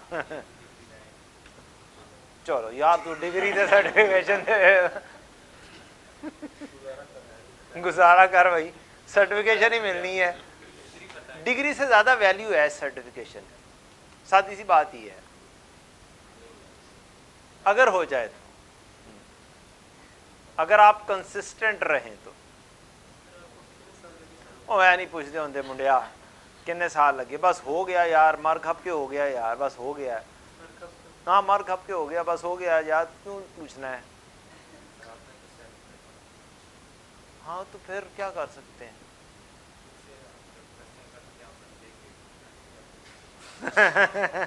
लो जी, सवाल आया है कि सर आपने सेल्फ पे पढ़ा था तो बुक से जो देख के आप आंसर लिखते थे कि खुद करते थे। बेटा मैं अकाउंटिंग पढ़ा करता था, कुछ सवाल करता था, बाकी सारी अकाउंटिंग पढ़ता था। मीन्स मैं कंप्लीटनेस इंश्योर करता था, जनरल एंट्रीज के ऊपर फोकस रखता था, आपकी तरह नहीं करता था इधर इधर इधर इधर ऐसे ऐसे लिख दो, इधर लिख दो, उधर लिख दो, इधर लिख दो। क्योंकि आर्टिकल्स कर रहा था, कुछ वहाँ की भी ट्रेनिंग थी, चीज़ें चेक करनी होती थी, कॉन्सेप्ट्स के ऊपर जाना होता था, तो काम ये होता था। बुक्स पढ़ता था, एक बुक नहीं पढ़ता था, 3-3 4-4 बुक्स पढ़ता था एक ही टॉपिक के लिए। जहाँ से जो सी चीज़ आसान लगती थी वहाँ से वो चीज़ सीख के फाइनल डिसाइड कर लेता था कि इस तरीके से करना है। ठीक, तो आपको भी जहाँ से जो सी चीज़ आसान लगे वहाँ से वो चीज़ कर लें। जो उनसा काम जल्दी होने वाला हो, जो उनसा काम अच्छा हो, वहाँ से क्या कर लें, ऑप्ट कर लें।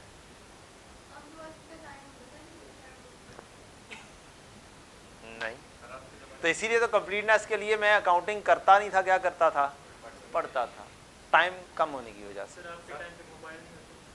हाँ, मेरे टाइम पे मोबाइल नहीं होते होंगे, मैंने इन्ना पुराना करता है मुंडे ने। नहीं नहीं, ऑब्वियसली तब छोटे मोबाइल होते।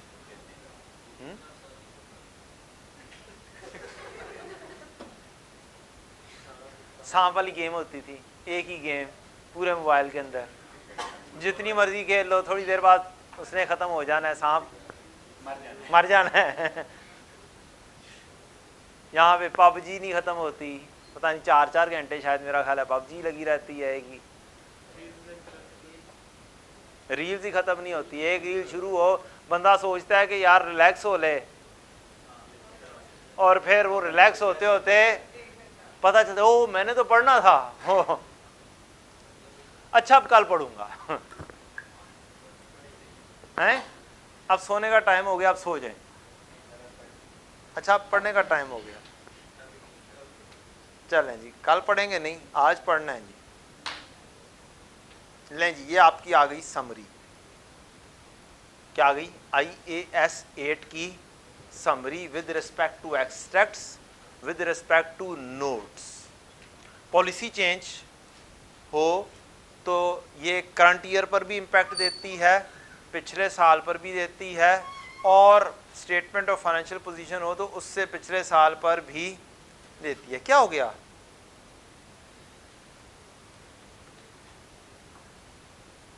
नहीं पढ़ना, अच्छा हंसी किस बात पे आ रही है, एक्सट्रैक्ट्स में बेटा जी सीडी लिखे जाते हैं। क्या लिखे जाते हैं? सीडी। सीडी बनते कैसे हैं? जो पहले से ही रिपोर्टेड होते हैं उसमें प्लस और माइनस का इफेक्ट करते हैं, जैसे थोड़ी देर पहले किया था।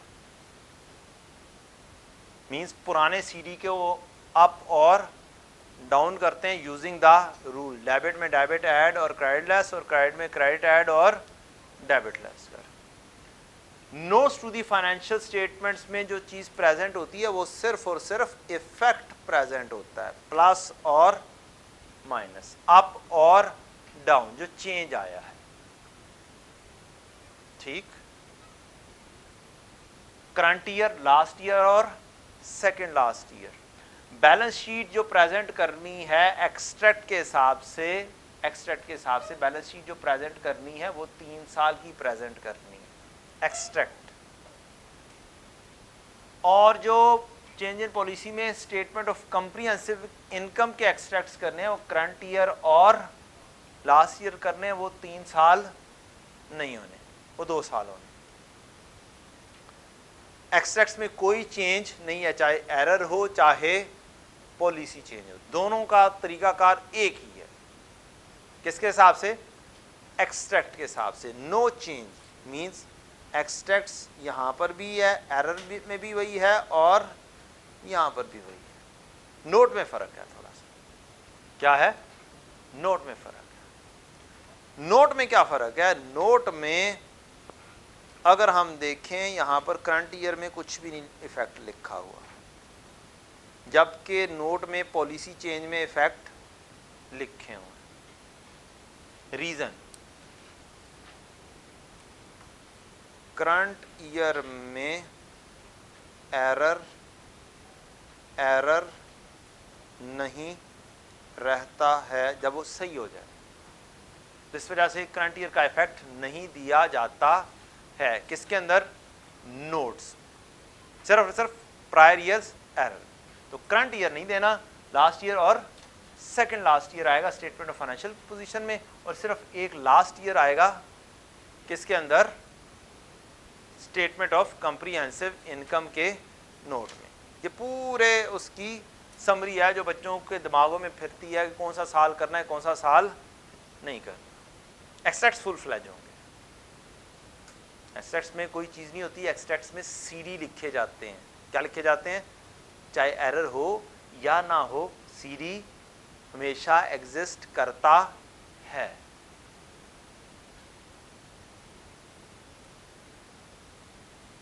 कैरेट डाउन, जो सा रिपोर्टेड होगा उसमें प्लस और माइनस का इफेक्ट लेना है, और नोट्स में ओनली प्लस और माइनस का इफेक्ट आएगा।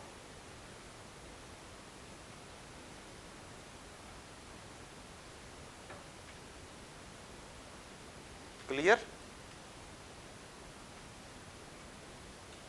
चलें जी आगे।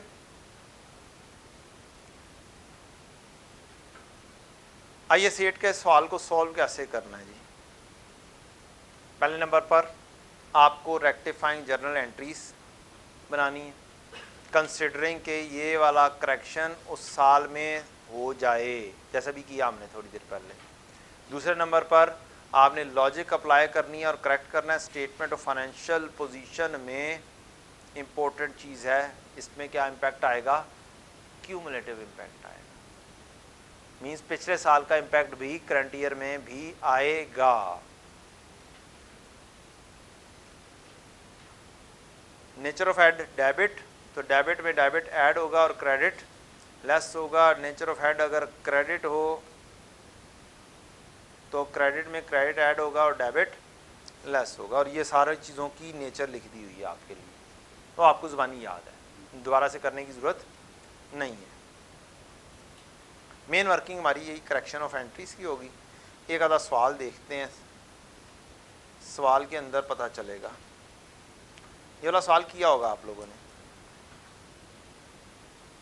शायद किया होगा, और मुझे ऐसे लगता है कि इस दफ़ा आपको नोट आने जा रहा है,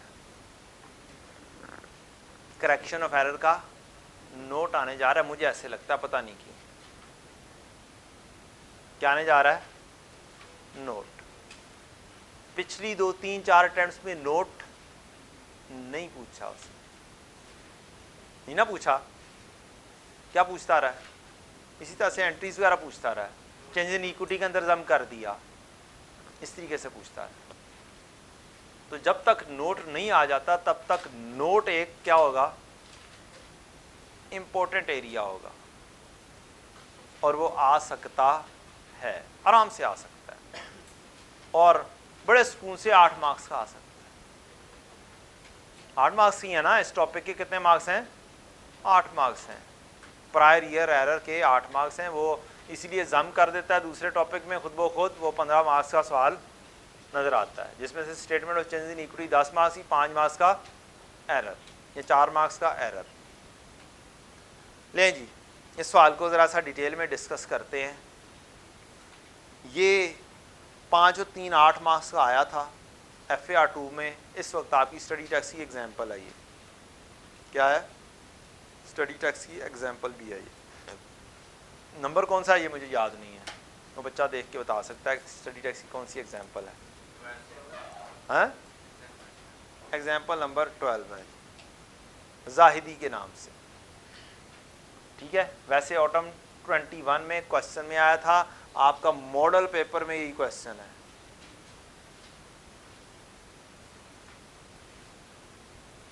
क्या जी? मॉडल पेपर उठा के देखेंगे तो ये क्वेश्चन नजर आ जाएगा आपको इंशाल्लाह। पर हमने क्यों देखना है मॉडल पेपर? मारेंगे गोली। रिक्वायरमेंट आपने पढ़ी क्या है? करेक्शन ऑफ एरर, नोट आसान खता हो गए, करेक्शन ऑफ एरर नोट करना है। दूसरा काम क्या करना है? रिटेन्ड अर्निंग का कॉलम बनाना है, as would appear in statement of changes in only कौन सा column? Retained earning. Prepare the following extracts from the financial statement for the year ended 31 December 20 in accordance with IFRS following। नीचे चीज़ें दी गई, बना दो। सवाल क्या है? कहता है retained earning column extracted from draft statement of changes in equity of Zahid limited for the year ended 31 December 20 is as follows. 31 December 20, उससे पिछला साल 31 दिसंबर 19, उससे पिछला साल 31 दिसंबर 18। फाइनल कैश डिविडेंड दिया, टोटल कंप्रीहेंसिव इनकम लिख दी। वैसे टोटल कंप्रीहेंसिव इनकम में क्या क्या कुछ आ सकता है?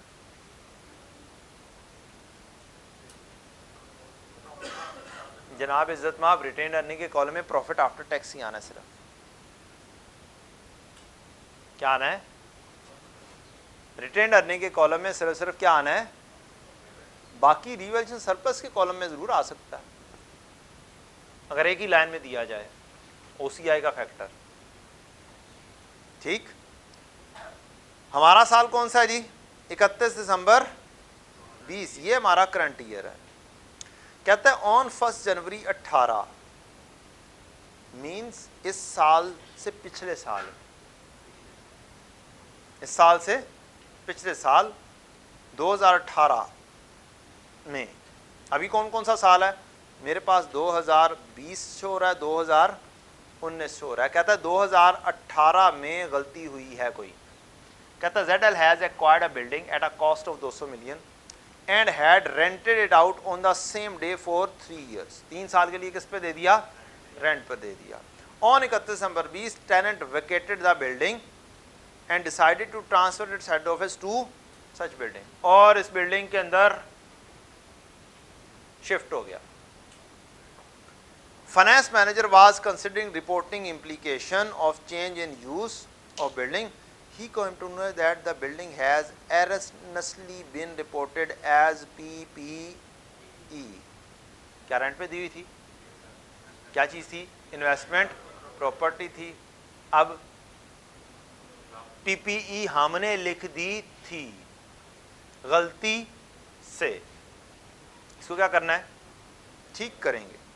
Since inception and was being depreciated on straight line basis over 20 years.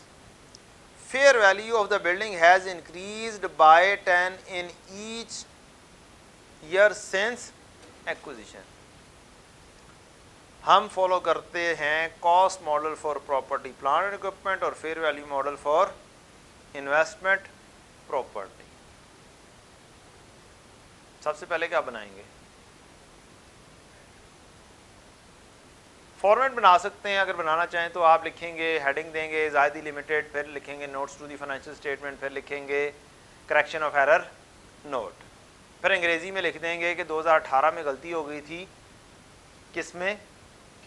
यही वाली गलती कि investment property was reported as property, plant and equipments. It has been corrected. Its effect on line item is as follows. ये English लिख के line item के ऊपर effect बनाना है, उसके लिए बेस वर्किंग चाहिए। बेस वर्किंग के लिए जर्नल एंट्रीज चाहिए। क्या चाहिए? जर्नल एंट्रीज चाहिए। और नोट बनाना है, मीन्स जस्ट क्या बताना है? इफेक्ट बताने हैं आप। पॉलिसी चेंज नहीं है। क्या है? Prior year errors. आप ऐसे लिखोगे कि एरर का इफेक्ट कैसे देना है। स्टेटमेंट ऑफ फाइनेंशियल पोजीशन की items, statement of comprehensive income की आइटम्स। आप लिखोगे current year, last year, second last year, current year, last year, second last year, और सेकंड लास्ट तो आना ही नहीं ना प्रॉफिट एंड लॉस में। ये लिखने के बाद आप कहोगे एरर में ये चीज़ तो आनी नहीं। इसका मतलब आपको क्या करना है? इफेक्ट कौन कौन सा देना है? एक लास्ट ईयर का और एक सेकंड लास्ट ईयर का स्टेटमेंट ऑफ फाइनेंशियल पोजीशन के लिए, और सिर्फ लास्ट ईयर का कॉम्प्रिहेंसिव इनकम के लिए। ये आपने अपने पास रफली लिखा, एरर नहीं रहता, ये वाली बात याद रखिएगा, और क्वेश्चन को शुरू कर दिए। बनानी क्या है? एंट्रीज। एक छोटा सा काम करें, इसका पीपीई जो रिपोर्ट होता रहा है उसका क्या बना दें? उन्हें टी अकाउंट बना दें या फिर एक स्टेटमेंट फॉर्म में बना लें। सबसे पहले आपने ये वर्किंग कर ली। नहीं, ये तो इन्वेस्टमेंट प्रॉपर्टी की थी। एरर की आपने गलती की, और हर साल कितनी कितनी डेप्रिसिएशन होती रही है? रिड्यूसिंग बैलेंस था स्ट्रेट लाइन? ओह, ओवर 20 ईयर स्ट्रेट लाइन, फिर तो बड़ा आसान सा काम है। हर साल कितनी डेप्रिसिएशन चार्ज हो रही है? 10%। कितनी होगी? 10।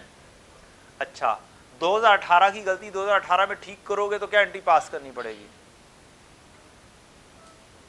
200 मिलियन की। क्या इन्वेस्टमेंट प्रॉपर्टी होनी चाहिए थी? लिख क्या दिया? पीपीई। पीपीई को क्या कर दो? क्रेडिट। और इन्वेस्टमेंट प्रॉपर्टी को क्या कर दो? डेबिट। हो गई? अच्छा, क्या डेप्रिसिएशन चार्ज गलत हो चुकी हुई है? अगर उसको ठीक करोगे तो क्या करोगे? पीपीई को डेबिट करोगे और डेप्रिसिएशन एक्सपेंस को क्रेडिट। तीनों सालों में यही होगा। ये हो गई आपकी base working. PPE debit, depreciation expense credit, और एक हो गई इन्वेस्टमेंट प्रॉपर्टी पीपीई क्रेडिट। यही वाली बनाई आपने। और ये तीनों सालों में क्या यही रिवर्सल होगी? हर साल में यही होनी है ना। हर साल में गलती हो चुकी है, हर साल में ये वाली गलती ठीक करनी। एंड पर लिखने या पहले लिखने में कोई फर्क पड़ा? हाँ, एंड पे लिखिए, कोई मसला नहीं है। ये पहले लिख दूं या एंड पे लिख दूं, इस साल के अंदर फाल करनी है। ठीक है। तो दूसरी चीज, क्या investment property debit fair value gain credit होना है? और बढ़ना है ना कि नहीं बढ़ना? कितने परसेंट से? 10% से। हर साल कितने परसेंट से बढ़ना है? तो ये वाली एंट्री जुबानी भी हो सकती है अगर आप करना चाहें तो, या फिर ये बेचारा टी अकाउंट बना दें। 200 थी, बढ़ के कितनी हो जाएगी? 200। यही ओपनिंग आया, बढ़ के कितना हो जाएगा? 220 का 1.1 242। फिर ये ओपनिंग आया 242, बढ़कर कितना हो जाएगा? 266। एक तरीका कार ये, और फिर बैलेंसिंग निकाल दो। और दूसरा तरीका कार है, पहला साल बनाओ, investment property fair value gain credit करो, और इसी को ही 1.1 से मल्टीप्लाई कर दो। क्या आ जाएगा? 22। 22 को ही 1.1 से मल्टीप्लाई कर दो, क्या आ जाएगा? 20 आ जाएगा ना? 24 पॉइंट समथिंग आ जाए शायद, 24.2। राउंड ऑफ कर दिया, 24 पे कर दिया मैंने। ठीक हो गया जी, वर्किंग हो गई, क्या एंट्री समझ लग गई। अब जस्ट क्या करना है, नोट बनाना है। कौन कौन सी लाइन आइटम में क्या क्या कुछ होगा। दो चीजों के अंदर आसान काम कौन सा होगा, चलिए ये बताएं।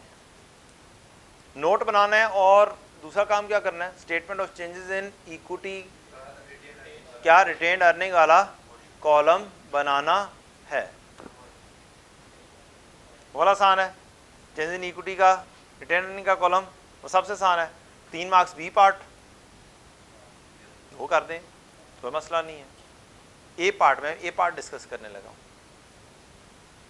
जो नोट बनाना है। असल में ज़्यादा क्या काम है नोट का। नोट में आपका प्रॉफिट एंड लॉस का इम्पैक्ट जो लाइन आइटम्स पे पढ़ना है वो हर साल का अपने अपने साल में जाना है। कौन सा साल करना था, अभी थोड़ी देर पहले बनाया था आपने, सिर्फ क्या करना था, लास्ट ईयर का करना। तो लास्ट ईयर है कौन सा, 2019। इसका मतलब है इम्पैक्ट सिर्फ कहाँ का, प्रॉफिट एंड लॉस के लिए लो 19।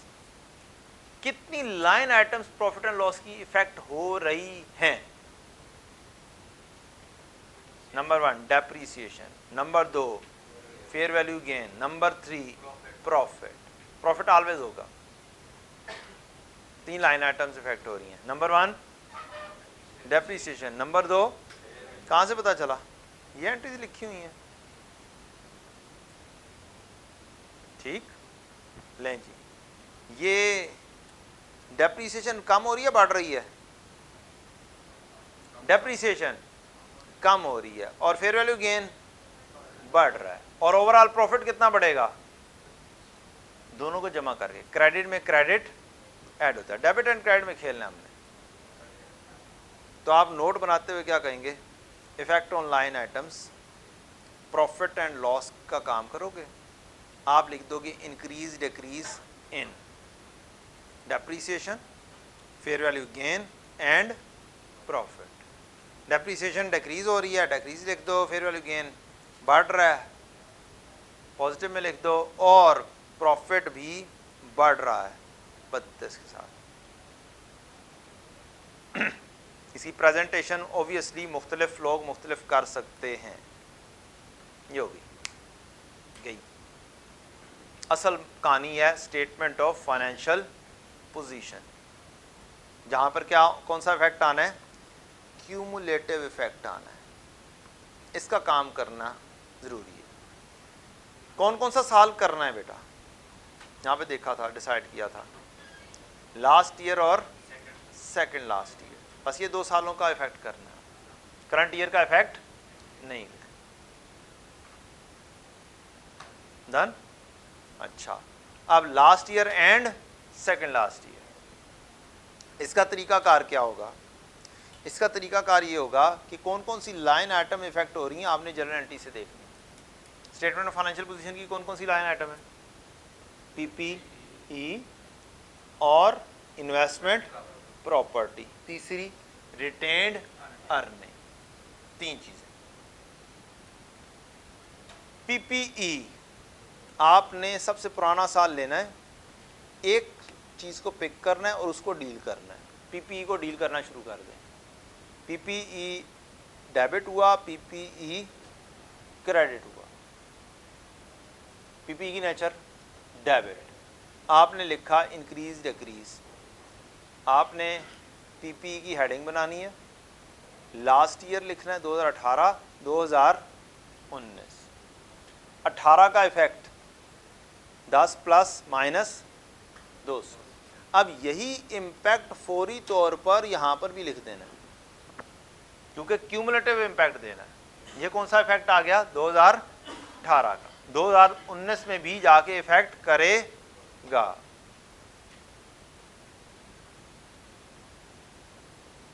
और 2019 में पीपीई के ऊपर क्या इम्पैक्ट पड़ा, ये पीपीई क्या हो रहा है, डेबिट हो रहा है। डेबिट में डेबिट क्या होता है, ऐड होता है। आपने क्या कर देना है, प्लस कर देना, आंखें बंद करके नेट इफेक्ट जो भी आएगा वो लिख देना है। अब नेट इफेक्ट माइनस की वजह से ये माइनस में आ जाएगा, डिक्रीज हो रही है। फिर आप दूसरी लाइन आइटम पकड़ें, इन्वेस्टमेंट प्रॉपर्टी। आपने इन्वेस्टमेंट प्रॉपर्टी पिक की। इन्वेस्टमेंट प्रॉपर्टी की nature debit, investment property debit हुई, डेबिट में डेबिट ऐड, इन्वेस्टमेंट प्रॉपर्टी मजीद डेबिट हुई, डेबिट में डेबिट ऐड। ये 2018 का इम्पैक्ट है, 2019 में भी एज इट इज़ आएगा, और 22 को तो नहीं है। अच्छा 2019 का, तो आपने क्या किया, आपने ये वाला इम्पैक्ट 2018 का लिखा, 19 में भी एज इट इज़ लिख दिया। और फिर क्या करना है, 2019 का इम्पैक्ट जाकर देखना है 2019 में क्या इम्पैक्ट आया है। ये 22 का आपने इम्पैक्ट उठाया, डेबिट हो रहा है, डेबिट में डेबिट क्या कर दिया आपने, ऐड कर। ये आपका क्या हो गया, तो ये तो दूसरी जगह पे है, ये 22 ऐड वैल्यूज टोटल कर दें। फिर रिटेन्ड अर्निंग में जाएंगे। दो तरह से रिटेन्ड अर्निंग हो सकती है। कितनी तरह से, प्रॉफिट एंड लॉस की आइटम्स को उठाएं और वो लिखना शुरू कर दें। और या फिर दूसरा तरीकाकार है assets minus liabilities equal to equity. Assets में क्या इम्पैक्ट आया, नेट करके 62 से बढ़ रहा होगा जी, तो वही इम्पैक्ट यहाँ पर चुप करके लिख दो 62 का। 190 क्या इम्पैक्ट आया, 30 का, चुप करके रिटेन्ड अर्निंग में वो इफेक्ट लिख। या आसान तरीन तरीकाकार fast way out. Otherwise profit and loss की आइटम्स जैसे पहले डील की हैं वैसे प्रॉफिट एंड लॉस की आइटम्स इकट्ठी करो, 10 जमा 20 30। पहले साल का इम्पैक्ट कितना, 30, अगले साल में ये भी जाएगा, और 10 और 22 32, ये 62 हो गया। और एक साल का, पहले साल का इम्पैक्ट 30, अगले साल में टोटल हो गया कितना हो गया, 62 हो गया।